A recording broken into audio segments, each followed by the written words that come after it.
Alrighty, welcome back everyone. We just did a little bit of a whip around of the upcoming week, got into all the group of five matchup scenarios where we got to figure out what's going on in Maction and Mountain West and all the different conferences. Got to give those guys some love, but some really, really fun games, and we'll obviously break down some of the more marquee games tomorrow in a little bit more detail. Definitely the Texas A&M game, definitely the South Carolina Clemson game, so we'll be on the lookout for that, but let's get into this top 15. And I've been a little bit dreading this. I'll be totally honest with you guys. It has been a nightmare to make this list, and I think pretty much everyone in the AP, everyone in the CFP right now probably feels the same way. But I feel pretty good. I feel pretty good about all of my picks. I feel pretty good about where I placed them in.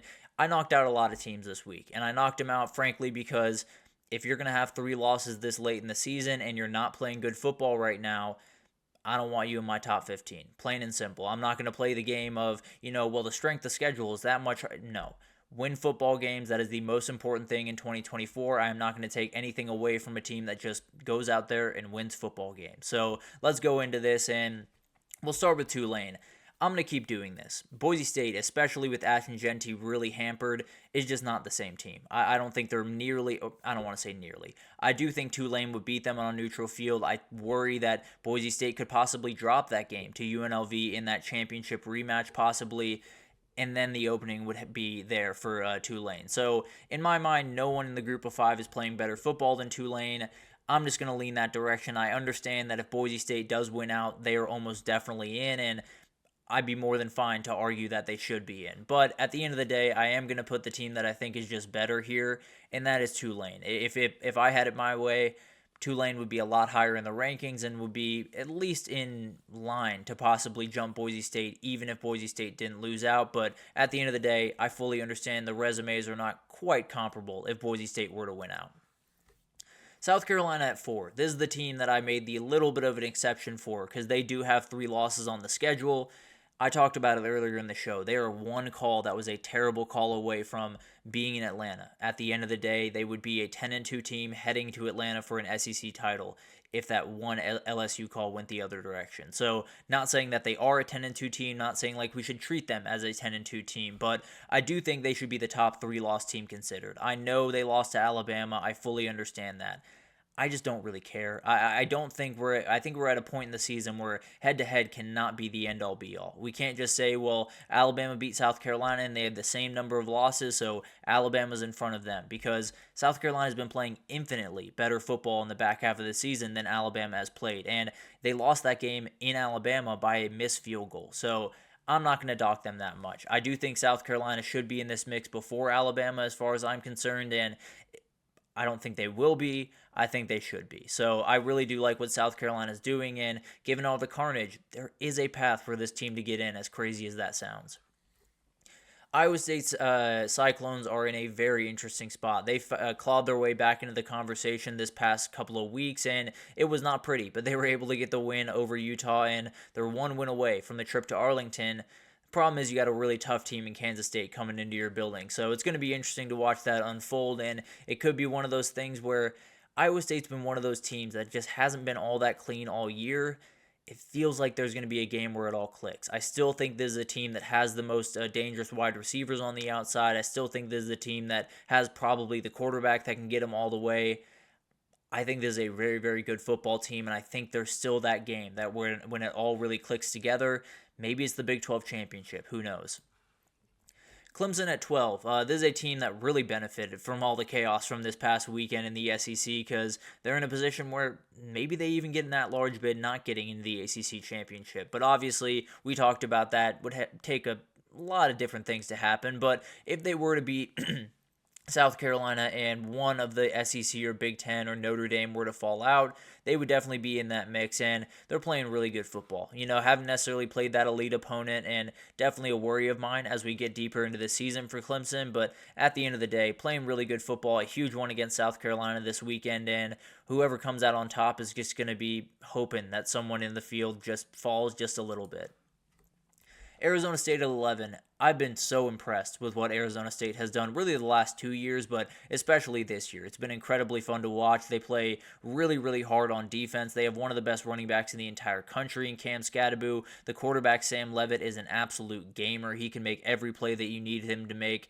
This is the top team in the Big 12. They should be able to beat Arizona, and then they're firmly in the spot to possibly take a really, really good position in the CFP, winning the Big 12.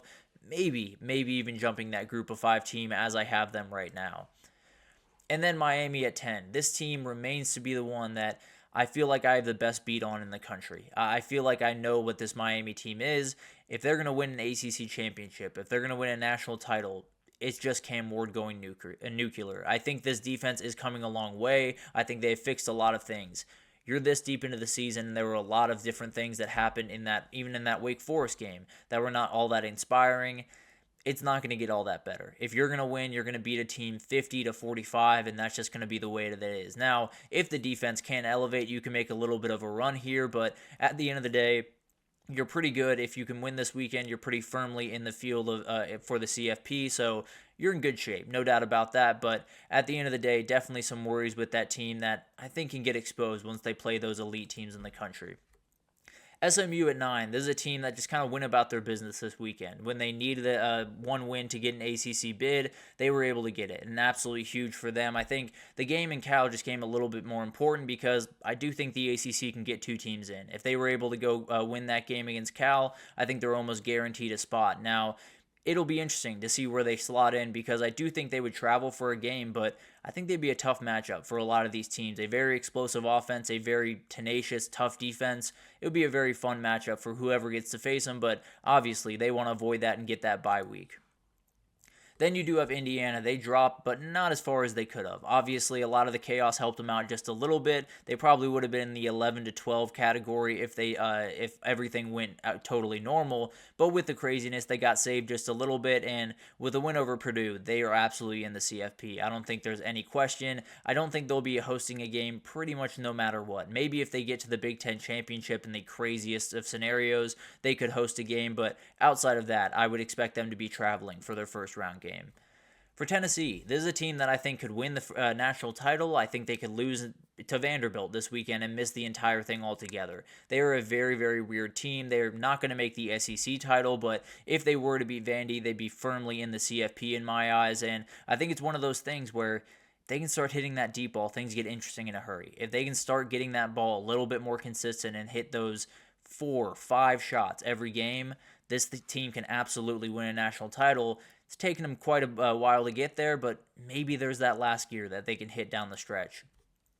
Then you do have Notre Dame. Notre Dame knows who they are. And in the world of college football where everyone's grasping at straws, trying to figure out where they fit and trying to figure out what their identity is, who needs to lead the way, Notre Dame knows. It's going to be Jeremiah Love leading the way. It's going to be Riley Leonard in this run game leading the way. And then it's going to be the defense. That's the way that they're going to win games. I do worry about their ability to come back in a game if they were to get down by 14 to a team like Texas. I do think it would be a little bit tough for them to find their way back in. But at the end of the day, the defense alone can win you some games. And they will have to do that against USC this upcoming weekend. They do that. They are firmly in the field. They lose. I think they're probably on the outside looking in. Even with all the wiggle room that some teams have, I don't think Notre Dame has nearly as much.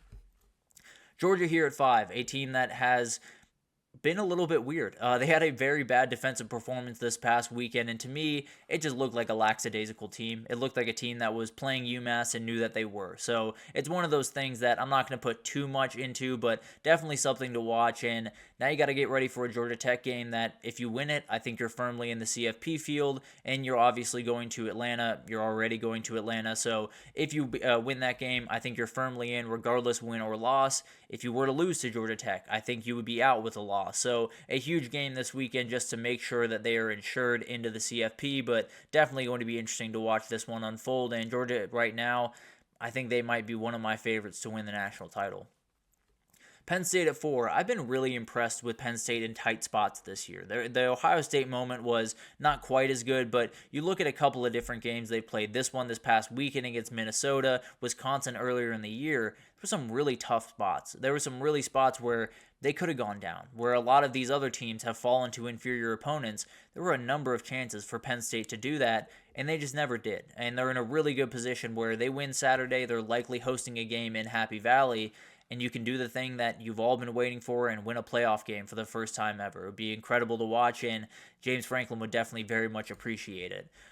Number 3, I am going to put Texas here. They're winning. And to be totally honest, you look around the country, not a lot of people are winning consistently. So I'm going to stick with them right now. Obviously, have a huge game this coming up this weekend, and the gap between them and the next two teams is fairly substantial, at least as of right this moment. But right now, you're in a position where you're probably in the CFP field, regardless win or loss this upcoming weekend. If you do win in the SEC championship, regardless of win or loss there, you're either in a bye or you're hosting a game. So they're in really, really good position. And I think if they can find that run game, if that run game can keep going the way that it has the last couple of weeks, I really do think they can win a national title with that formula.